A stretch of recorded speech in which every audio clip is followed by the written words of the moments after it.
get started. Okay, so hope that's all working. So my name is Andrew Ferris, and I'm the CEO and co-founder of On the Spot. A lot of you will know me already, I see. A lot of familiar faces here, but yes, so we are a digital history and culture tour app, and we tour app company, and we've been working since 2016 to bring develop digital tours across Canada.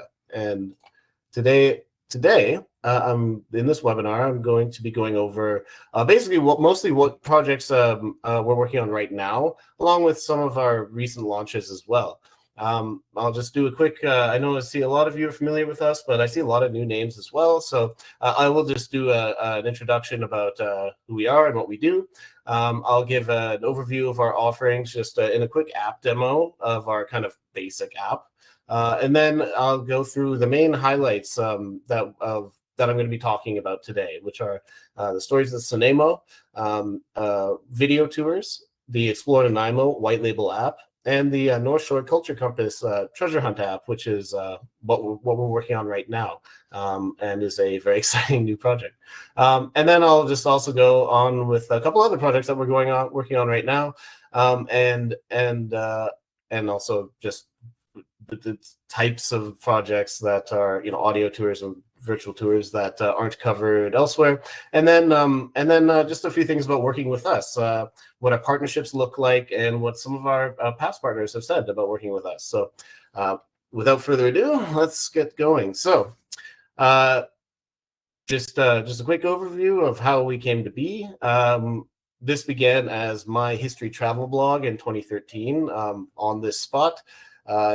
I've always just been very passionate about history. It's always been in my blood, basically. It's just wanting to just learn about history and share that passion with people, and share good history with people. So when I was visiting, I started a travel blog because I didn't know what I wanted to do with this passion for history. I wanted to kind of figure out a way to share it with people, but I wasn't sure exactly how to go about that. So I just started when I was doing a travel blog.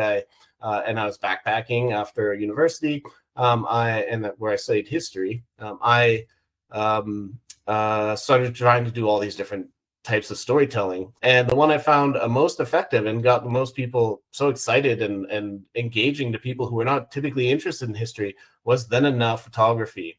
And I started doing this in Nagasaki. You can see here, this is the Urakami Cathedral in I guess 2013, and in this one in 2013, and this is 1945, right after the atomic bombing.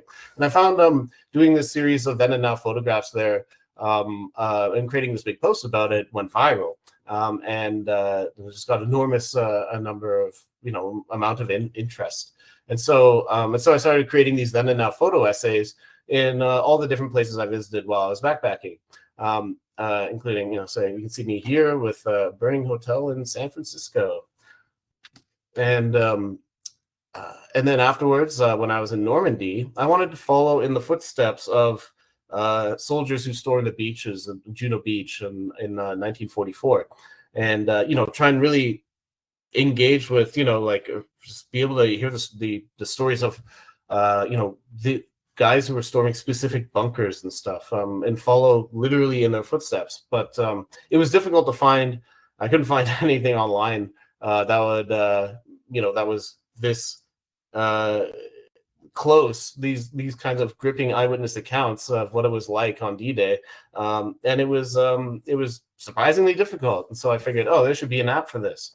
So I partnered with my friend Chris from university, who's a brilliant developer, and we built this app on the spot that combined then and now photography with gripping gripping history, first person accounts, and making history interesting to people, and really helping people create that a really tangible connection with the past. We built the app in Vancouver, launched it in 2016. And we've been going at it ever since. We just built it in Vancouver to see if anyone would like it on our own initiative. A lot of people did. And so after that, we started partnering with museums, tourism agencies, VIAs, and Indigenous and municipal governments across Canada and in other countries as well. And yeah, we've just been going ever since. So the app, I'm sorry, there's some work going on in the building, so here's my memory. The app is when we launched it in 2016. We used the idea is to make it so that when you open the app, you can see all the cities that we have available to you, sorted by proximity and distance from you. So you can see here we have currently, after all these years, we have a lot of different cities. And but right now I'm in Vancouver. That's where I live. And so that shows up at the top. But having it listed by proximity is a really great way to show people what's nearby them, and also really kind of center the focus on smaller communities that are typically overlooked. What we do is we use a lot of these crossfade images where I combine then and now to create as marketing, and then just like as prints and stuff, really as headers for all these tours. And here are all the tours that we have. This one is the Stories of Granville Street. And so the idea is at every stop along a walking tour is where a photographer was standing when they took a historic photo. You can compare then and now. And you can see here's the map. You can hop around, follow the tour, and at each step along the way, you can compare past and present, and then read the history, which is very pretty involved. Most of our writers, our writers are very talented and history background. We also have an in-app camera, which allows you to superimpose the past on the present and creates your own then and now photo. Now, obviously, I was just for this demo, I was just doing this the other day, just to show it as a quick demo. And what that shows you was you're able to create a side-by-side image, superimpose the past on the present, and when you're actually out there using it on the street, it works really well. We also have we used to have an image editor, which would allow you to create your own crossfade images, like the ones that we saw earlier, where you can finger draw one image over the other, and so that allows you to effectively superimpose yourself into historic photos. And we found that I found was a very effective way to get young people using the app. We had a lot of high school students going around creating their own then and now photos and superimposing themselves into historic photos, putting their heads on other people and they go and stand in the exact same spot. So because the development requirements changed, we've taken off the image editor for now, but we're bringing that back soon. We also, with the history, we take a skimmer, dipper, diver approach, which is making sure that the history is not overwhelming, but there's it's high quality, and people, if they want to dive into it, they can go and get as engaged with it as they want. They can really take it or leave it at each stop, and then there's also everything's footnoted, so they can follow up and go. Do more research afterwards. The idea is we want to make high quality history available to people and encourage them to dig deeper and get more interested and engaged with it. Also, just because when we're out taking photos, take a lot of different photos. The more photos, the better, in my opinion. So we take, but not all of them are incorporated into tours. And so we call these standalone spots. So if you go to the nearby tab here, and we've improved the mapping since that's better icons, but you can see you can find out what's nearby you, and you can see all throughout your community how buildings have changed, what was once here on the spot, and these have just short little write-ups to go with them. Yeah, so that's kind of the basic app. And no questions so far.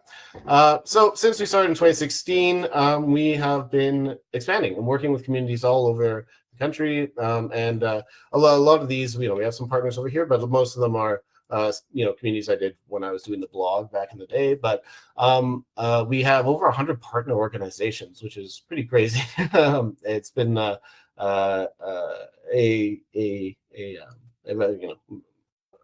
quite a ride, but we've been able to kind of prove ourselves over time with by demonstrating, really a commitment to quality and a commitment to, once we develop the content, we leave it up. It's not so that once someone works with us, then they are in the app, and it's it's good to go, and it remains a high quality tool for years to come. It's evergreen content, really.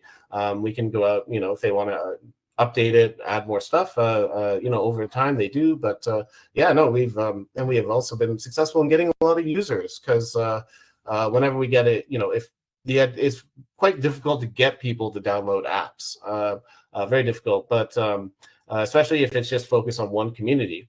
But when we have 130 communities within a single app, then people across Canada, whenever they're traveling and stuff, they have the app on their phone, they can open it up and see what's nearby, and take whatever tours are near them. And so now we are in all 10 provinces, and not the territories yet. Oh, yeah, nice. But we're working on that. We started in the United States a bit, and yeah, no, I don't know, we've got a lot more. Well, we want to keep expanding across Canada and across start doing more in other countries as well. And the interest is not dying down. I mean, it's always more interest coming in. So we don't just do, so as I showed you, we do then and now photo tours. Our team, our bread and butter is our team coming out, doing the photography, writing them, researching, writing them in partnership with our local partners. Be they, we always work with the local historians and heritage societies and museums, but also with those BIAs, tourism, etc. But we also do other things because we're a small company and we're very agile, and we just like challenges. Chris and I and our team, we are always taking on new projects. Whenever someone asks if we can do something, we try it out, and so and we figure out a good way to do it, and we learn how to do it, and then we implement it within the app and on our website. All of our content is mirrored on our website, so that it's more easily accessible, although we try and push people towards the app. So we also do video recording now. We make video tours, which we'll be talking about. We'll be talking about actually most of the stuff, but audio walking and driving tours. Virtual tours, we fly the drone around a lot, so we can do aerial virtual tours, which are really cool. I think I don't think many other people are doing anything like that I've seen. We can also make you your own apps, which we'll talk about. And we do translations. We have a really good French translator on our team, and we also German. We have some of the tours are German and Chinese and Spanish, and we are. I think we're really hoping to get Indigenous languages in as well. Hulkaminam is one that we're really hoping we can do in Nanaimo, working with Dave. So now we'll get to the highlights of what we've been working on this year. So our main thing is finally around to doing our main new exciting kind of move away from the then and now photo stuff and audio stuff is video tours. So we've been working on I've had the honor of working with Dave Bodley, a respected elder and knowledge keeper of the Snuneymuxw. It's the First Nations people from around Nanaimo in British Columbia, and so then and now photography and having our team write Indigenous walking tours is not an appropriate way to go about it, because they're not our stories to share, and then and now photographs, typically it becomes more difficult because for the locations, the history and the stories being told were not photographed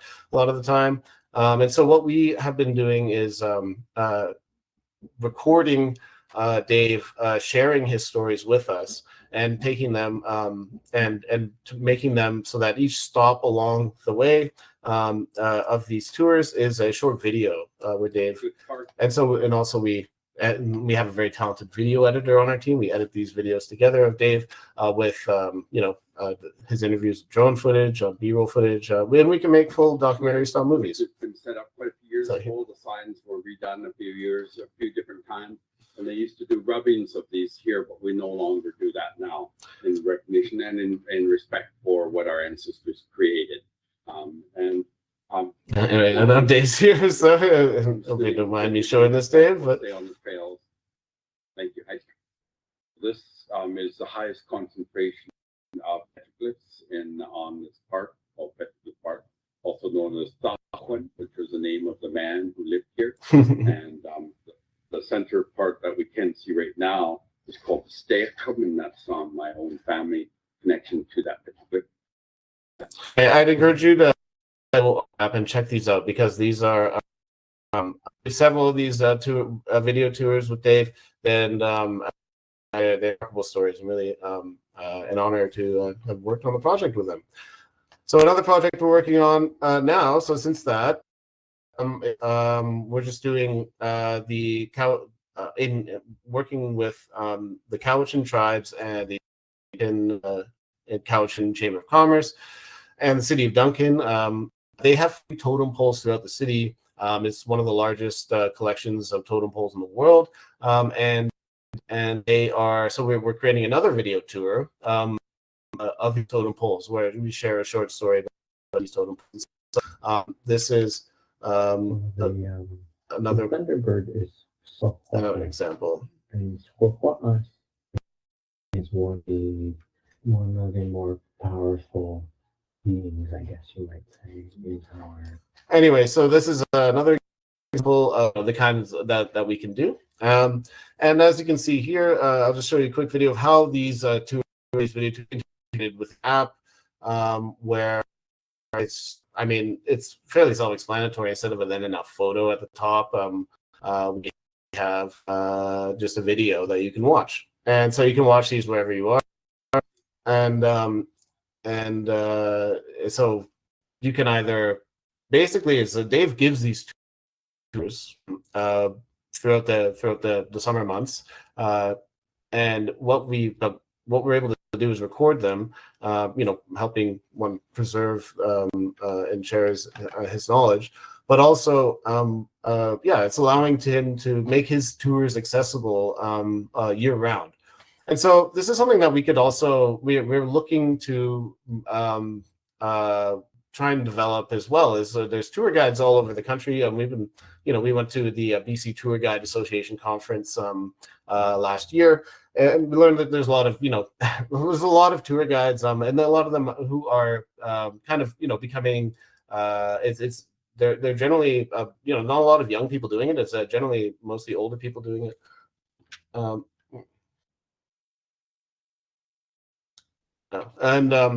I just had a little notification there.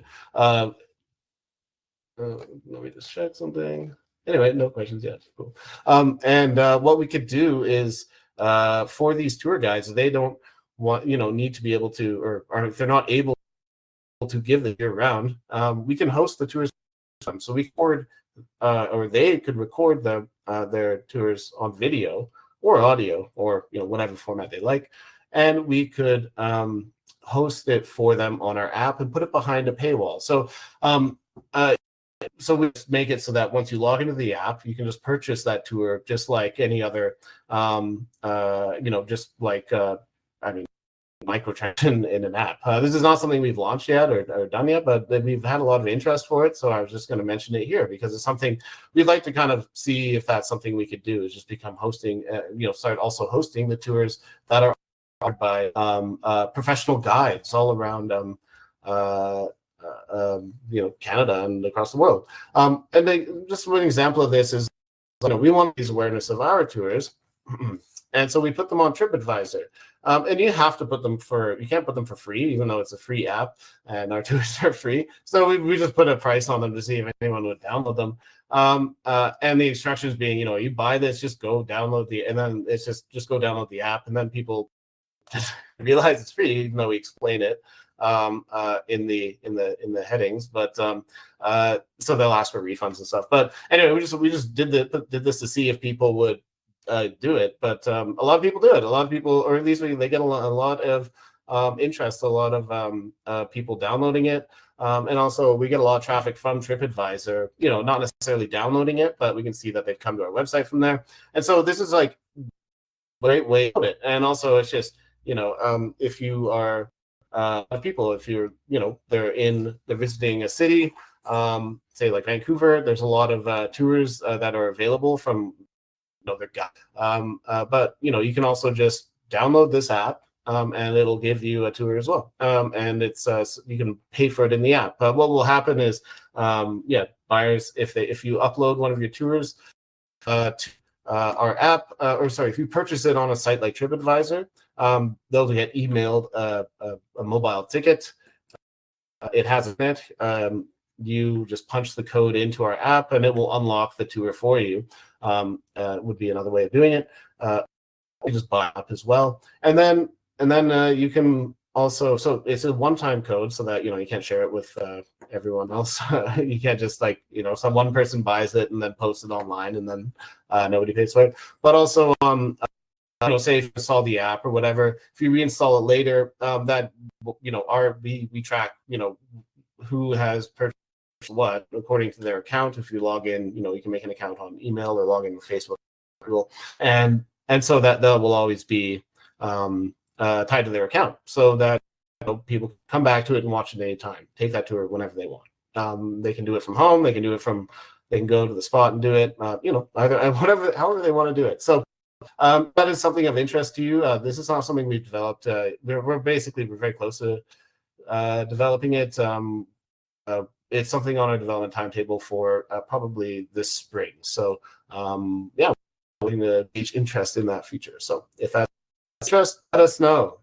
And then kind of related to that are white label apps, where people and communities and organizations can create their own apps. I mentioned hard to get people to download your own app.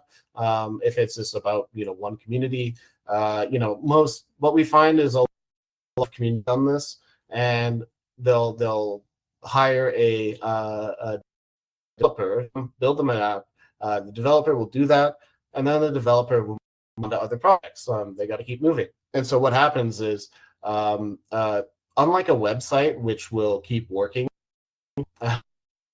because it's based in HTML and whatever, the browser will keep running the website for years and years, so you don't have to keep maintaining it. That is not the case with apps.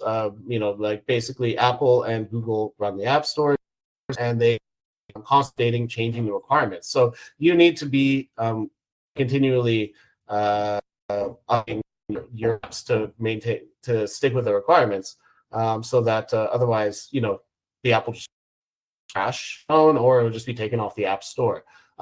So what will happen is at least we'll just download pay enormous sums for an app created, and will the app will be kind of abandoned in its it'll eventually break, will not be maintained, and or it will only ever get a handful of downloads, and quite a disappointing experience for a lot of communities. However, if you're able to keep promoting it, and you will get a lot of downloads if you keep, if you're doing the promotion on your end, if you have good onboarding point, say at a visitor center, you get a lot of traffic, and you're telling people all the time to download that app, then you can kind of get people on your app. And then what we can do is we can make you your own brand. It'll just be like a clone of our app, except with just your city's content on it. And you can control the content how you see, and we maintain it for you. Whenever it's basically just running alongside our own app. So whenever we do features to our app, whenever we make fixes to it, but all that kind of stuff, all that will automatically apply to your app as well. And so we're able to do this, and we're able to do it for quite cheap compared to most other app developers. So the first time we've done this is with the Explore Nanaimo app, with one that we launched. It's done, it's ready to come. We're just waiting for the final go-ahead to fully roll it out.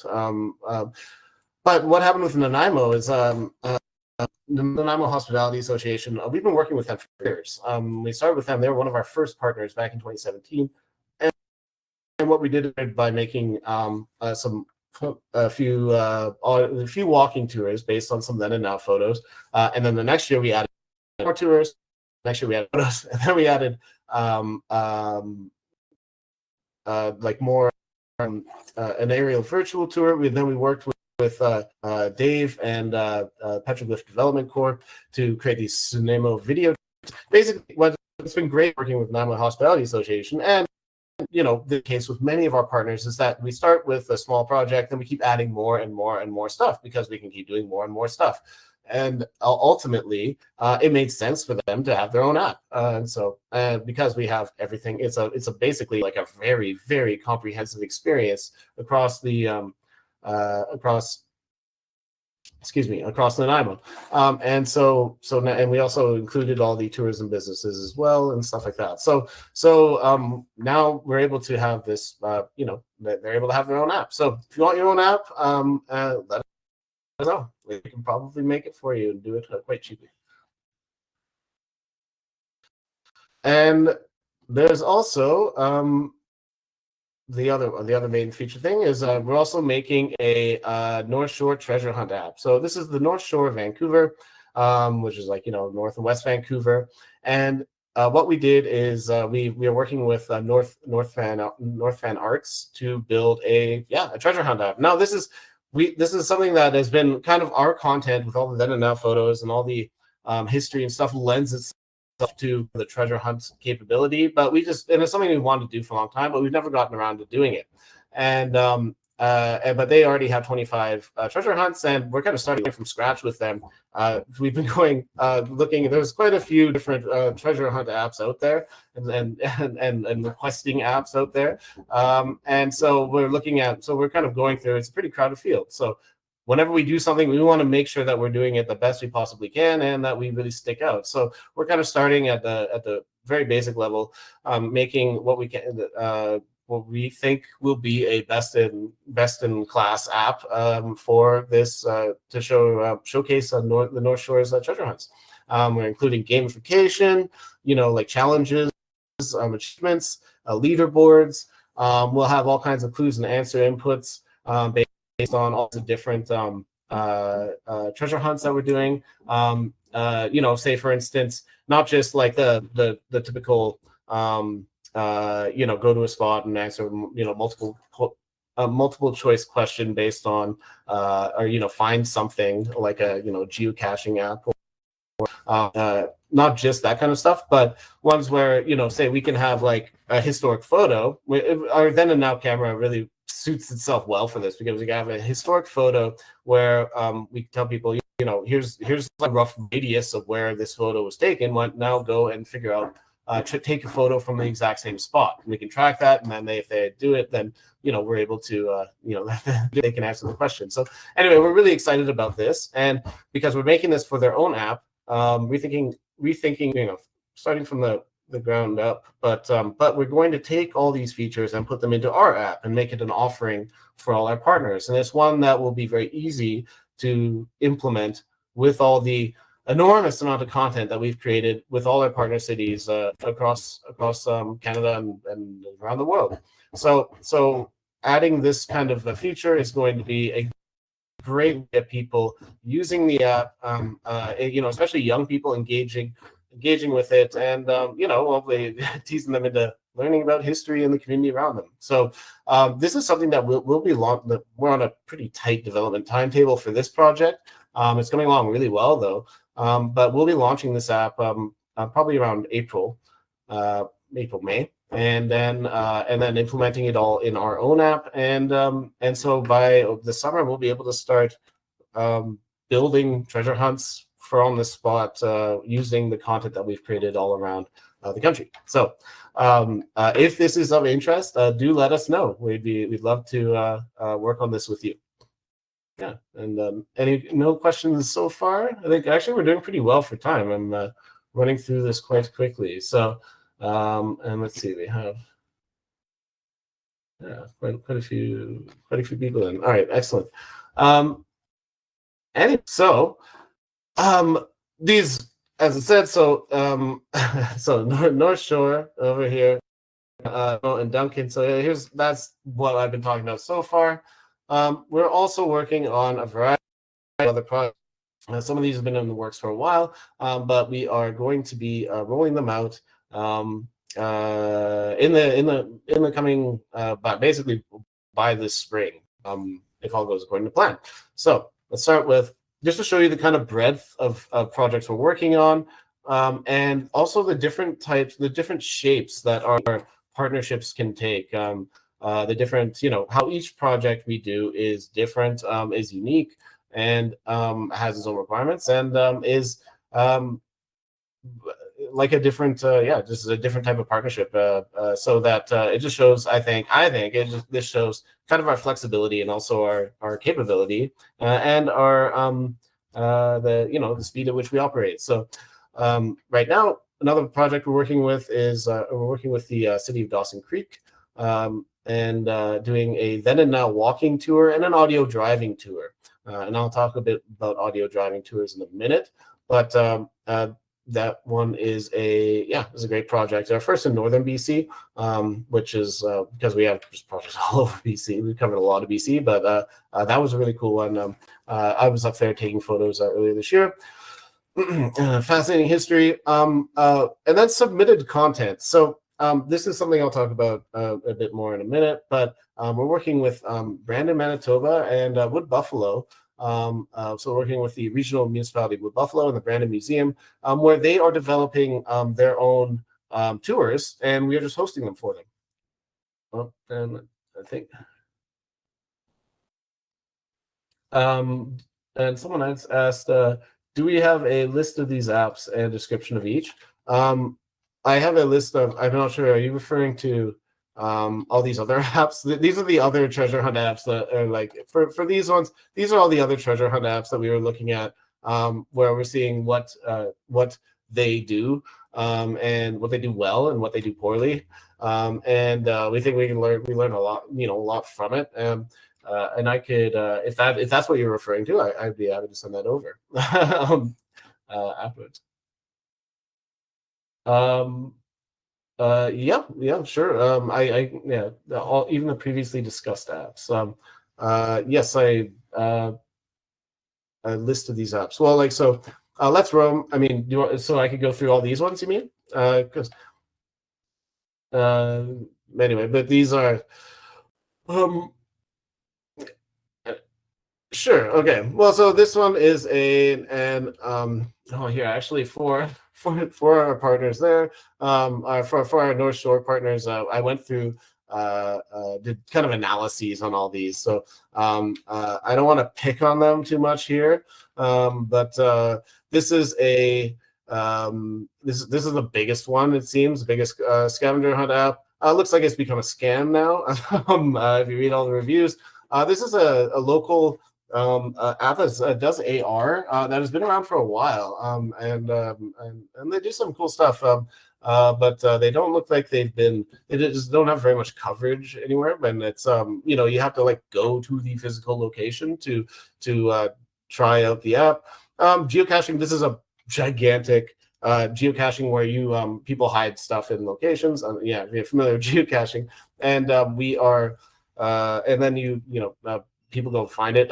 It's remarkably large, and millions and millions of people use it. It's a whole community that I didn't really know about.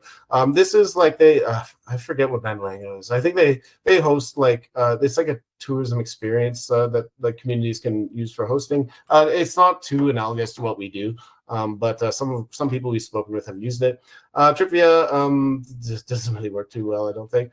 This is another geocaching app based in France that our partners are interested in. Deckle, I forget off the top of my head what Deckle is, but it's how it works. So this is a scavenger hunt app. Didn't work too well. And then Action Bound, it's in one that it's a large then and now, or sorry, scavenger hunt app. It's a German company. It's one of those apps where it seems like anyone can upload anything to it, and so but you can't do the scavenger hunt until you actually physically go to the spot to do it. And all the ones around me were like 14-year-olds uploading scavenger hunts with their girlfriends or for their girlfriends for like Valentine's Day, which is kind of cute, but also like not interesting to me. So I wasn't really able to get a sense of what this was all about. But anyway, yeah, I'd be happy to discuss them more after. But we have like, all right, I can show you all of our studies that we've been doing internally for how these apps work. But yes, anyway. So if there's any other questions, then don't hesitate to ask in the Q&A. Where was I?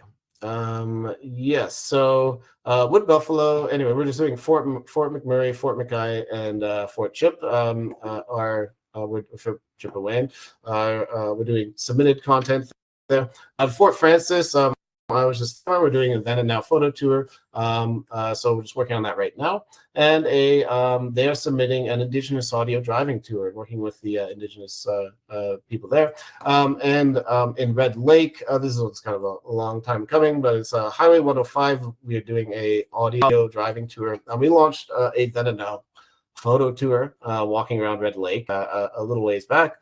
And then yes, Dutton, Dunwich, and Southwold. So we are two small counties, or I guess communities. I guess I'm not sure they're not technically counties. Small sub community, sub county political divisions. Anyway, but we did story locations for them.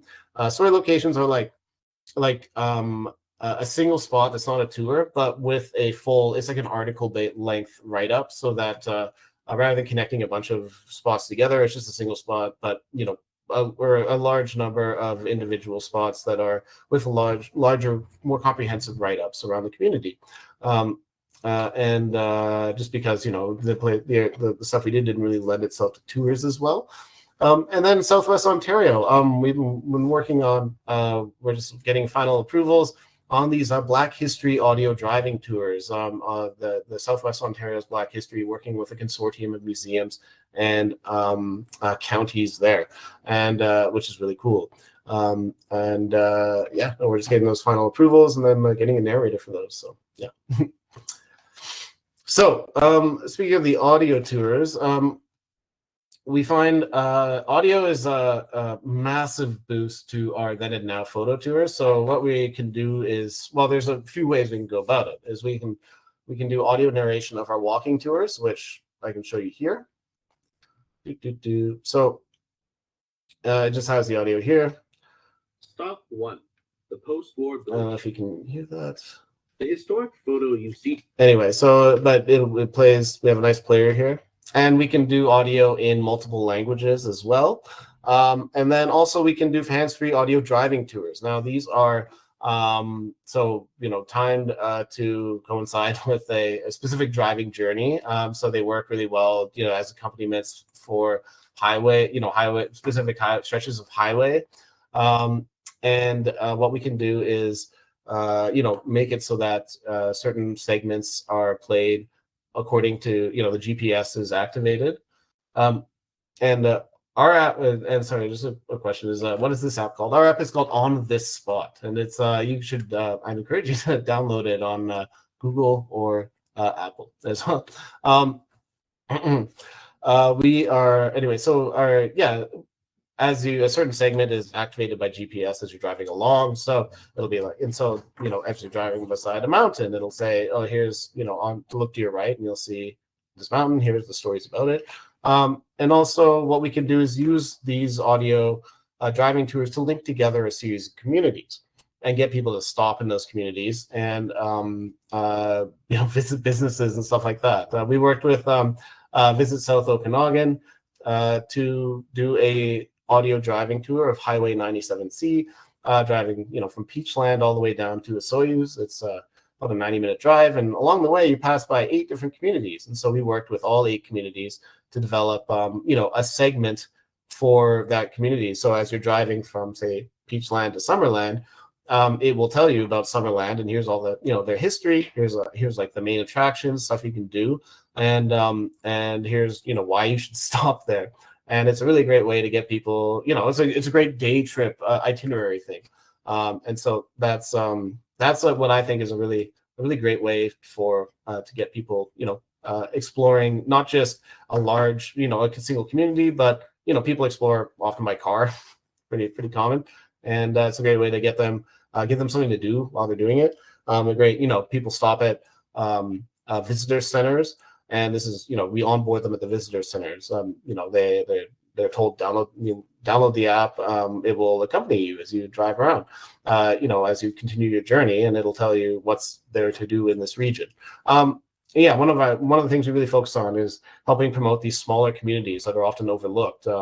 And so, not giving them greater weight, or, giving them as much tender loving care with the writing and the history as we do with the larger ones as well. We can also do audio museum guides. So this can take several forms. Pardon me. We can include these audio clips in a virtual tour of the museum, or we can have it so it's like, just like a walking tour format where you just go from stop to stop to stop, and it's just as these ones here that you can see, or you can have it so that it either scans a QR code. Once you have the app downloaded, it will take you to that particular stop, as many audio museum guides do, or it'll have a number on it, and you can punch that number in, and that into the app, and it will automatically take you to that stop, and you can listen to the audio museum guide of that stop. So that's something we can do as well. And yes, we have a great editor on our team, a great sound mixer, and so audio tours are they're enormously helpful for improving enormously helpful for getting more people using the engaging with the content. One of the questions is, how does someone get their community on this app? I'll get to that in a little bit, but mostly it's talk to me. Another thing we do is virtual tours. And aerial virtual tours, which I think is something that I haven't seen anyone else doing. I'm sure someone else has done it, but I'm pretty proud of this.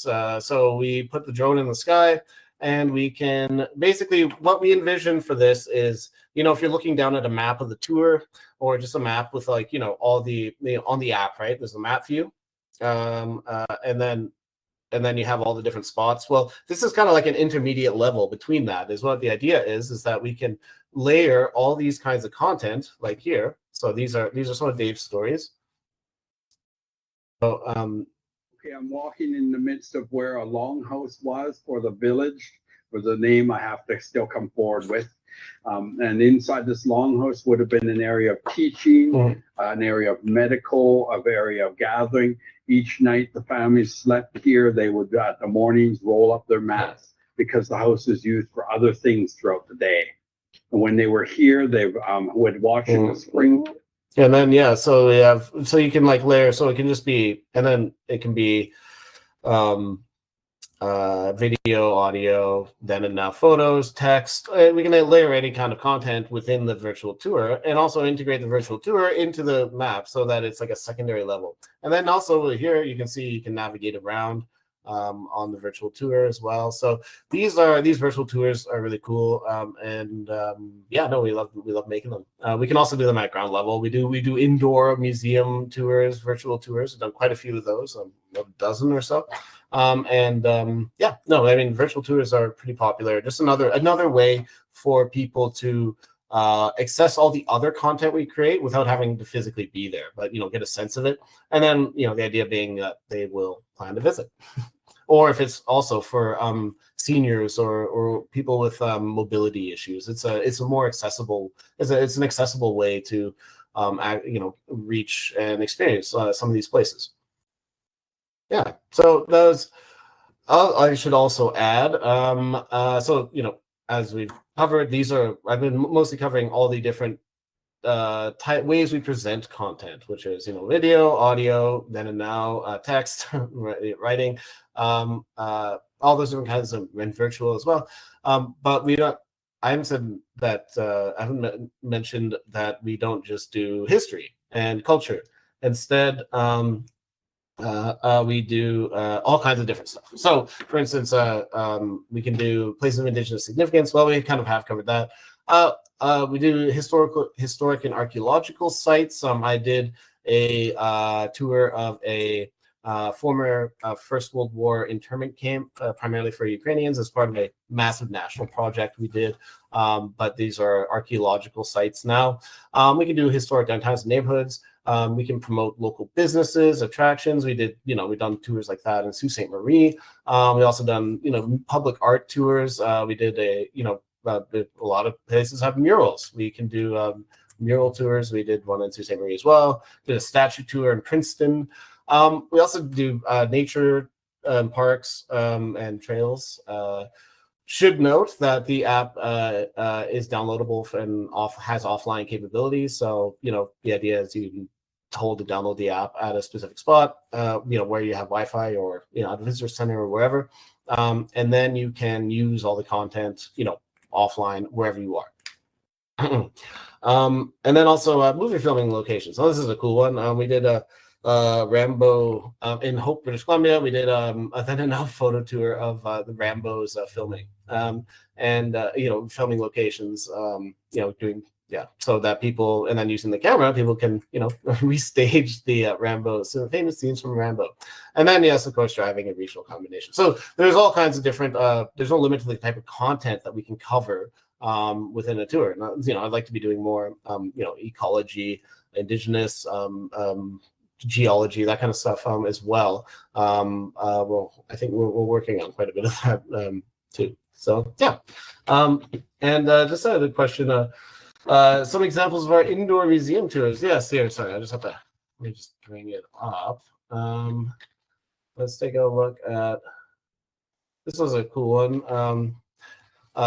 Hopefully you can see that, I think.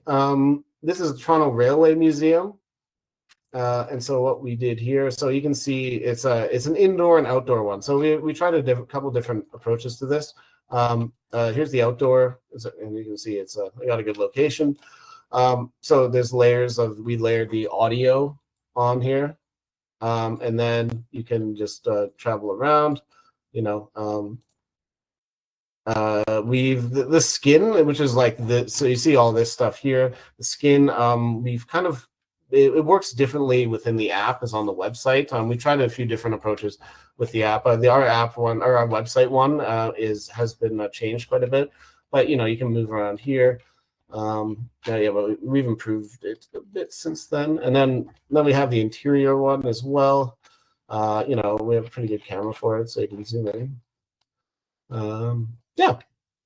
And this one still have the audio stuff. You can follow the trail around.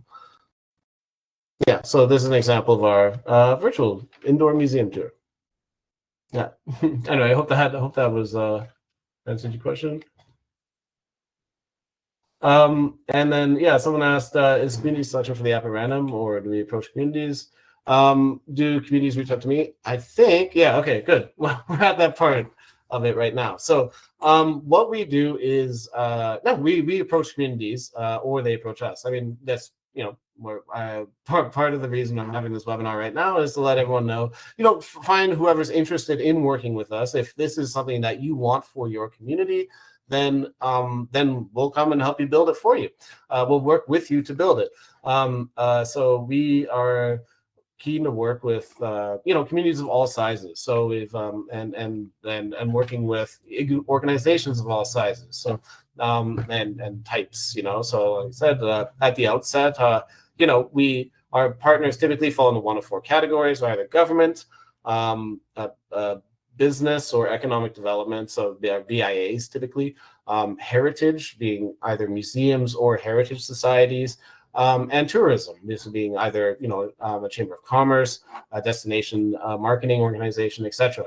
And so we work with them. They pay us to either come out there, work with them to develop the content, which we do. We have very high standards for our content.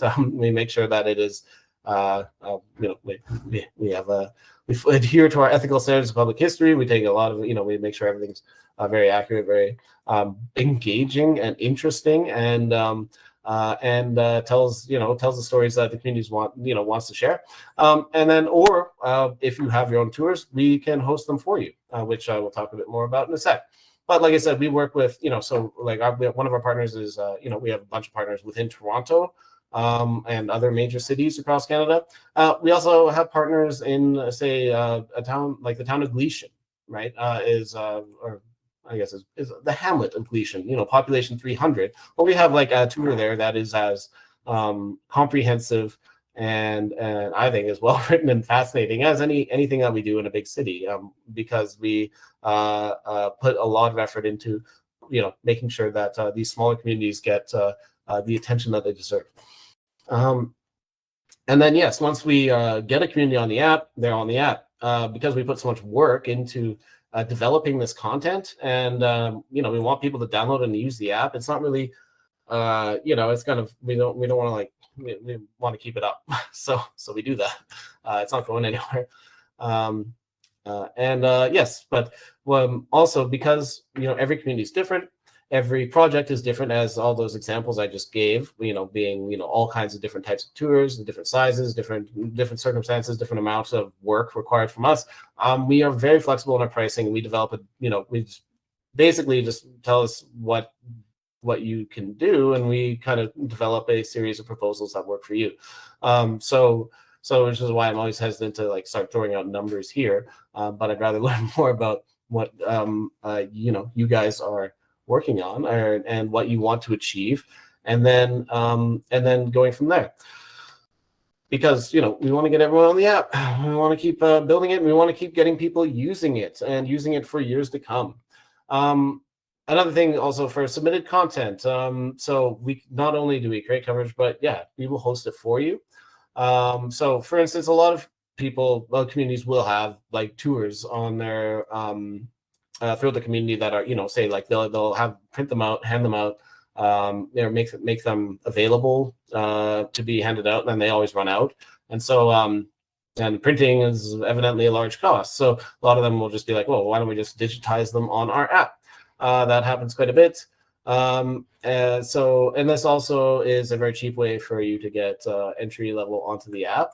And then what happens is, like I pointed out with the Nanaimo, is that we have a single, we start with a small project and then just add more onto it each year, because there's just more stuff we can do once you are kind of in working with us. I mean, you get to practice working with us, and you're still telling people to download the app. So you might as well just keep adding more stuff to it. The app's not going anywhere. So that's a great way to get on the app and then just keep building on it. So I don't know. We really encourage, just thinking if you have your own tours in your community that you want people to use, you want to share, consider putting them on our app, and we're digitizing them, and then we can go from there. Yeah. Anyway, so I guess I did go pretty long, but I'm still at least under an hour. So here's, I guess, just coming to the end here. Here's some of our partner testimonials. And yes, no, I hope, I don't know if I hope that was helpful and informative. I see we got a lot of people here and ask quite a few questions. If anyone has any questions, now is a good time. I'm happy to answer. But yeah, so I think just to reiterate, how does someone get their community on this app? Well, just give me a call. What I'll be doing after this webinar is following up with a call and I'm following up with an emailed recording of this, and then I'll try reaching out on the phone in a week or two to see if if you have any questions, if there's any scope for working together, and if learn more about your situation and see how we can help and see what we can do to work with you. So that's I think how we get on the app. We can do it. We move pretty quickly depending on the project, and we can get you on quickly. Great. Yes. So what is our contact information? So I'm glad you asked. So well, yes, the info at onthespot.ca. I should redo this slide. It's not the best, but yes, that's great. You can email me at andrew@onthespot.ca.